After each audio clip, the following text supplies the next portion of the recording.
So welcome to Kristina Walcker-Mayer. Welcome, Kristina, to our second product leadership series.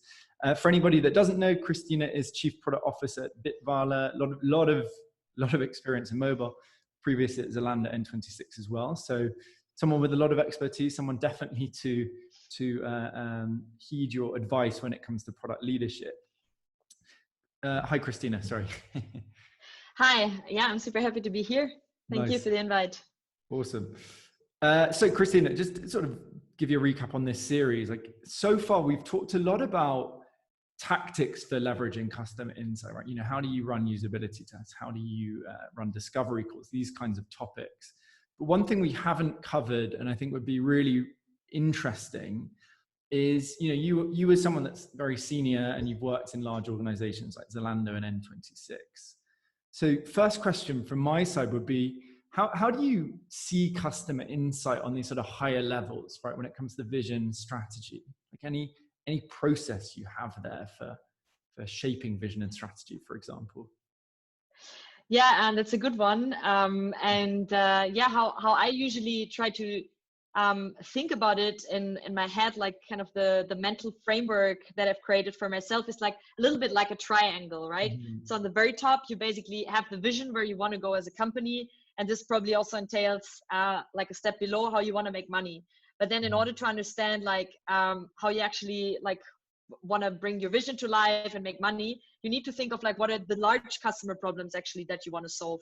So to give you an example, in at Zalando, one of the big opportunity areas for us was become more relevant for the user, right? Because we had like tons of different shoes and clothes and whatsoever, and that relevancy was a really, really big customer problem. So I think in the end, like when you build a strategy, you do the same, right? You have a desired end state, and you don't have it for your feature, but you have it more on a corporate level or on a company area level. And then you think about, okay, what are the gaps from today until the desired end state, and figure out what are the problems in there that you can solve. And the problems are very similar, they're just at a higher stake.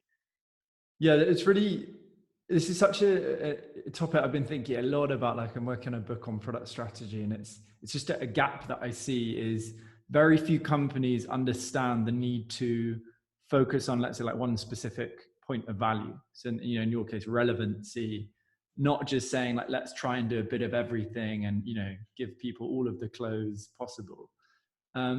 How, in that case, like, how did you arrive at that decision? Like, was it sourced through data? Was it simply an insight that you had, you know, somewhere in the back of your mind had been evolving just through all these interactions with your team and customers, for example?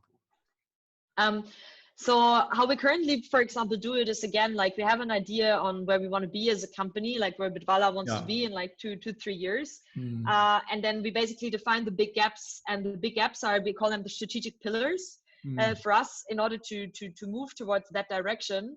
But then I think it's always a mix, right? On the one side, it's consumer trends. So what you see where the market is going, like where consumers are going, probably already 2 different topics. So just to give you an example, right now we have a low interest environment. This is a market situation, but then you have the consumer insights where it's like, everyone has a pain. Where do I put my money? I don't get interest anymore, but actually I don't want to deal with shares and ETFs. That's a problem, right? Why? And then you can go deeper. So there are like a few things that come from the one side from the market, but then also from consumer research studies.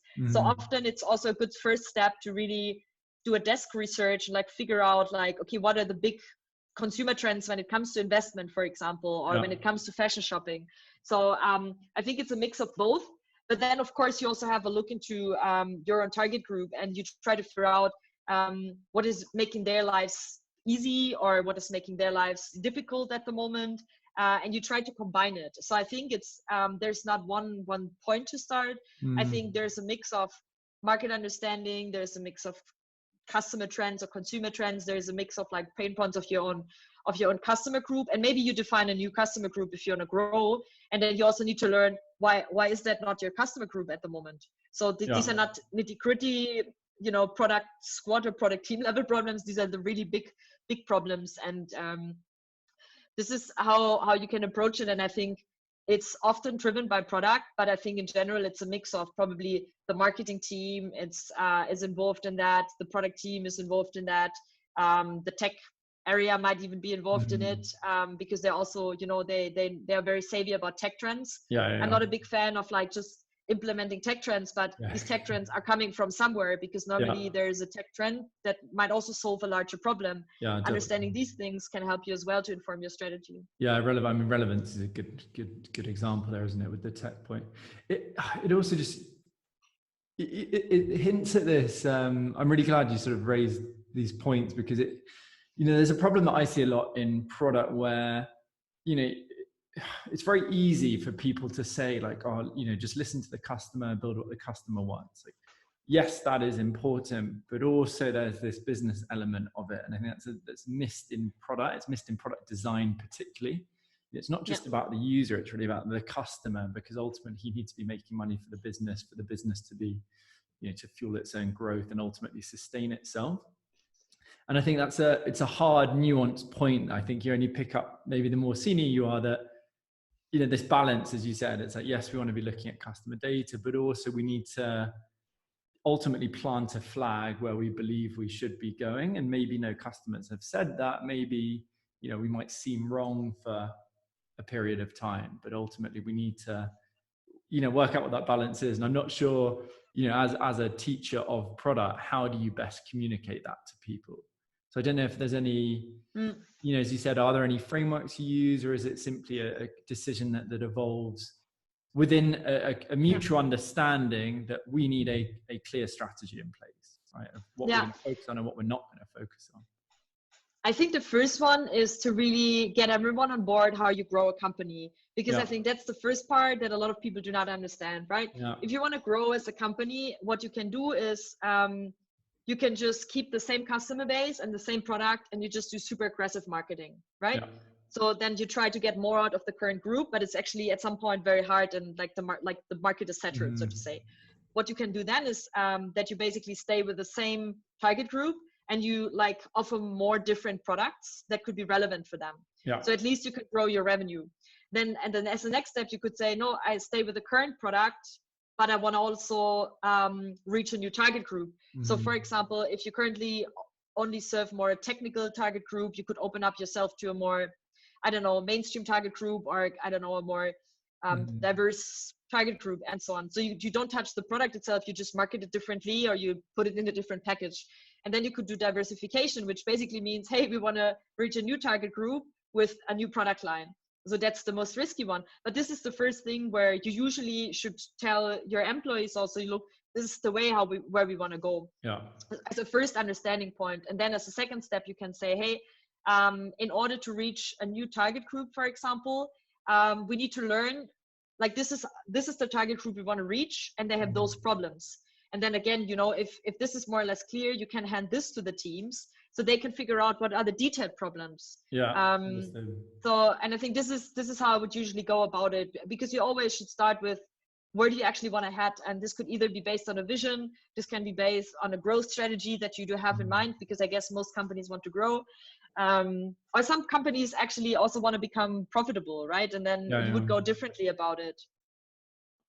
I think really good advice. It's a shame though, because I think most companies miss the step where it's, they have somebody like yourself that understands that we need to, firstly, there's clearly the autonomy that you're providing for teams, but it's also the framework to work within. I think these are like, okay, here's our target customer, and like, here's the things that are important to them, but go and work out like the nuance of that, or what specifically you can address within that, which most teams miss. I think coming back to that point about customer insight is, I see a lot of what I call effervescence. So it's, teams that, they've read Lean Startup and Inspired, and they're speaking to customers. They're trying to run A/B tests with like 10 users or whatever, which is all, it's good. Like you're sort of trying to do the right things, but ultimately there needs to be a strategic framework in place so that you're able to actually know what's important and what's not, rather than just listening to the customer broadly and trying to sort of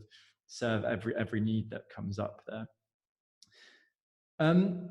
Another question maybe, from obviously looking at your profile, you have a lot of experience with mobile applications, B2C as well. When did you, I know you mentioned before we spoke about sort of coming into mobile very early, like when did you realize maybe the importance of customer insight? When was that first like moment of realization? I think in general, because I've launched a lot of features in my past Yeah. that in the end no one used, or Yeah. I don't know, we didn't like, and then it's also like, why is that? Because Yeah. everyone said we want that feature. Now, also to go back to Yeah. your comment earlier on, should you build what customers want? The thing is that most customers, they don't know what they want, right? And when they ask for a feature, you need to dig deeper, and that's your job as a product manager, in my opinion. You need to dig deeper and figure out what the problem is. So I think for me, there were a lot of like learnings in my career so far, is that when you launch stuff and like no one is using it, and then you figure out either you haven't solved the problem at all, or you have solved the problem not in the right way. And I think that's two things that you can find out like along the way if you have pragmatic discovery tactics at hand, and you can like check in with users before you build the whole thing, right? But the second thing is also often, I mean, right now I'm also working in the area of blockchain. Earlier, back in my early days in mobile, for example, it was not that you build a product and that clearly creates a lot of value and it's so easy and everyone will use it, right? So specifically when you also build for pre-mainstream technologies, there's also this element of trust.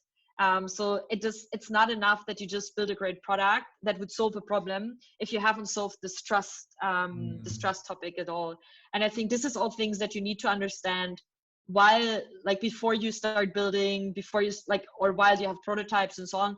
You need to have a conversation with your customers and like figuring out how is it solving their problem. It's a conversation, and it's always in the end, it's always a mix of digging deep with qualitative research, but then on the other side, you also need to use quantitative insights, so also figuring out if you're on the right way as well. So I think that's the importance, because in the end, if you don't do that, you waste the time of your users because they're looking forward to have their problem solved and it's not. But you waste the time of your developers, you waste a lot of money from the business. And specifically if you're a venture-backed startup, it could even kill you over time. Yeah, definitely.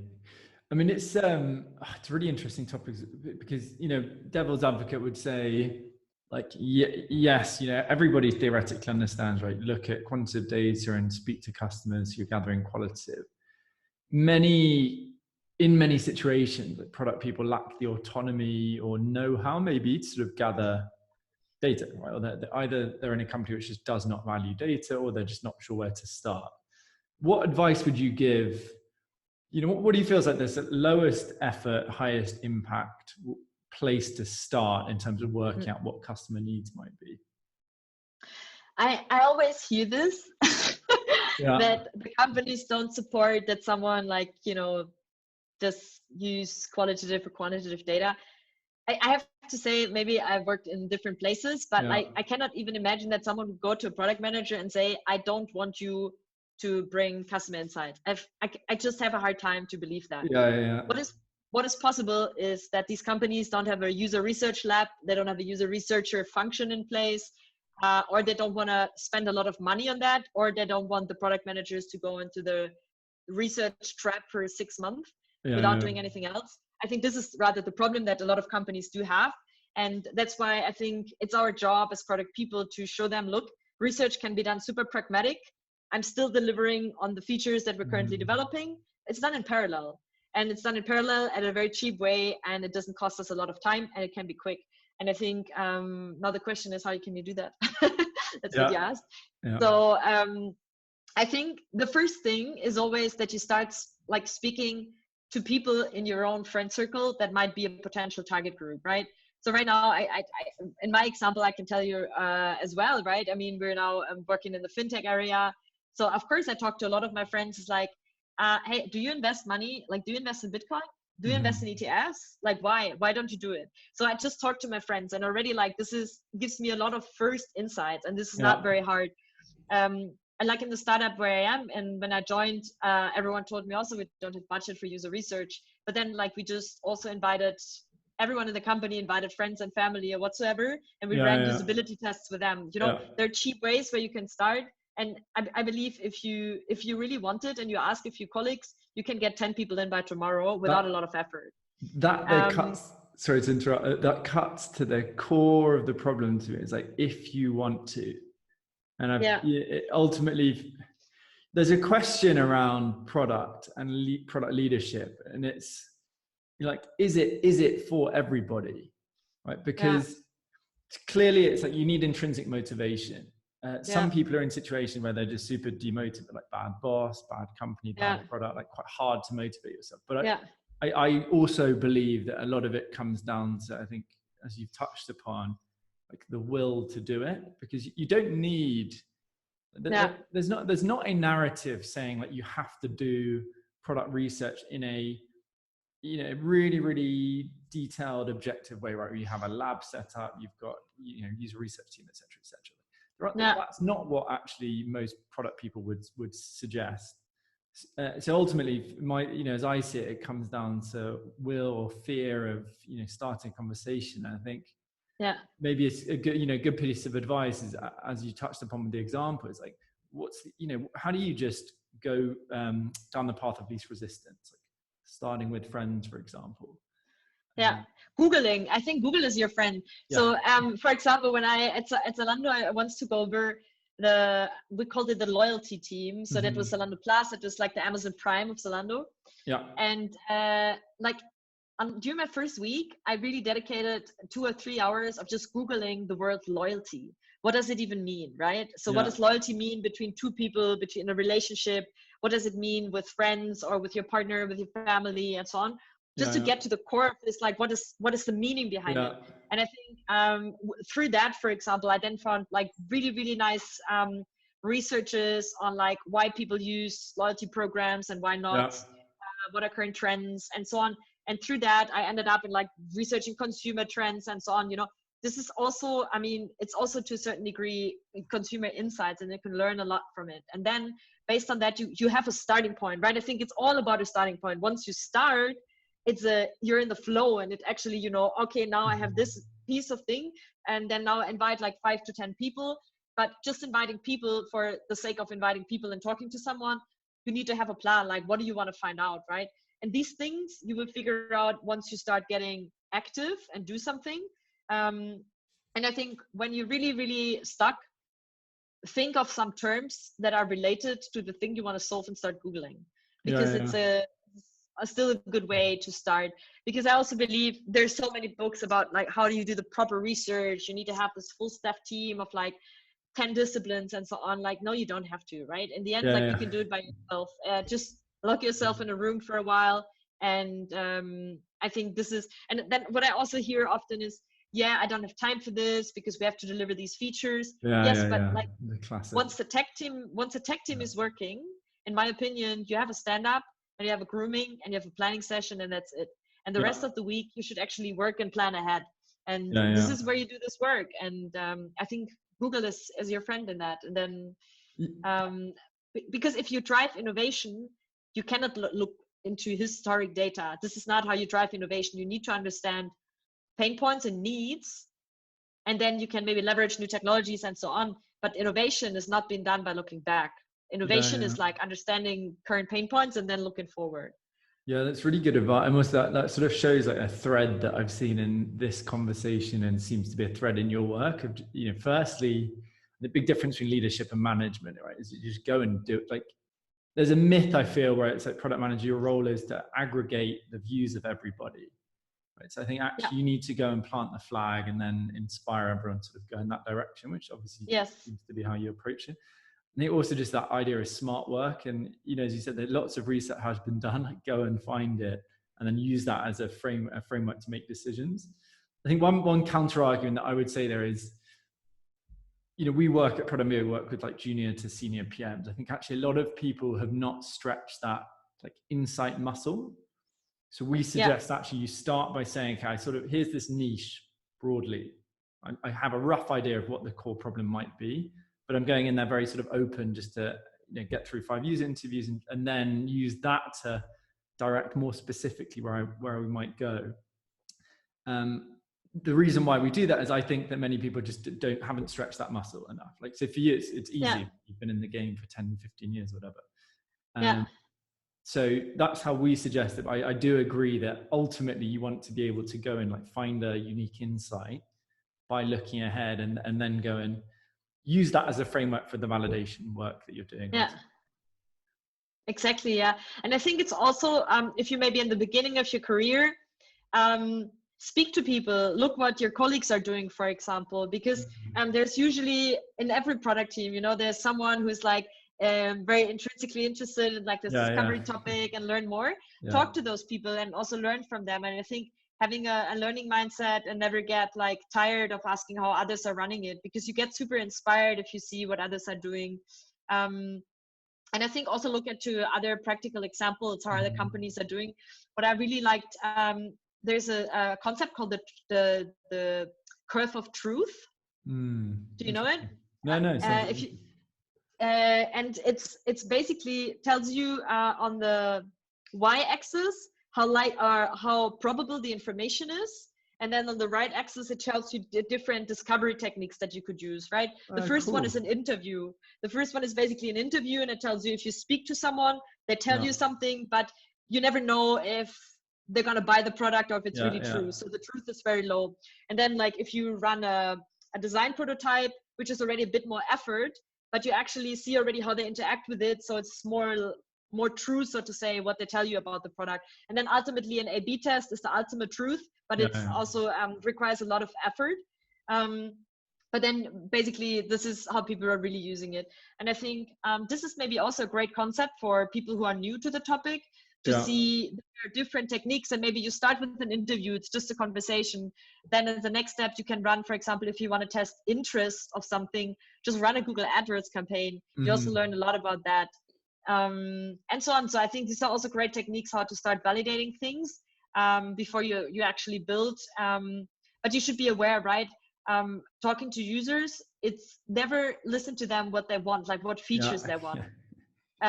We had this in Zalando once that everyone like said, like in our app reviews, we always said like people want to have they want to save their filters. And then everyone else, the leadership at some time came and said, can you not just put a saving filters functionality in the app? And we said, no, because this is not the problem. The problem is that you have to set the filters all over again, and it's really annoying. But can we not solve it in a smarter way? Can we not do it personalized? Because we're tracking the filter behavior anyways. So, and I think this is what it takes, right? When users want something, invite them over and learn more about what the pain point is. And then you might find an even better way together with your technology team how to solve it. Yeah, I think that's excellent advice. I think a good place to finish up on. Thank you so much, Kristina. It's a really, really interesting conversation. I loved as well sort of hearing your thoughts on strategy and sort of how do you sort of tie all of this together, right? This mess of product. Is there anywhere, I'm also going to link through, I have a research into Curve of Truth, sounds really interesting, and sort of link an article on that. Is there anywhere you want people to follow you? I don't know if you're blogging, posting anywhere, not in a creepy way, obviously. I'm pretty active on Twitter. So my Twitter handle is Mobile Geek Girl. Then on LinkedIn. I mean, I'm also sharing some things on LinkedIn. I used to have a podcast as well. And like, how can we make our work more fun? It's called Employee. We discuss how we can make work cooler and more enjoyable. So a lot of inspirational, inspiring people that I talked to back then for someone who that is interested for, because we just also touched upon this product for everyone. So super relevant at the moment as well. I'm just feeling everybody I speak to in Northern Europe is just like a bit fed up with things at the moment. So I think it's a good chance to try out some new tactics there. Anyway, thank you so much, Kristina. A pleasure, really, really fun conversation. And thank you for joining. Thank you so much.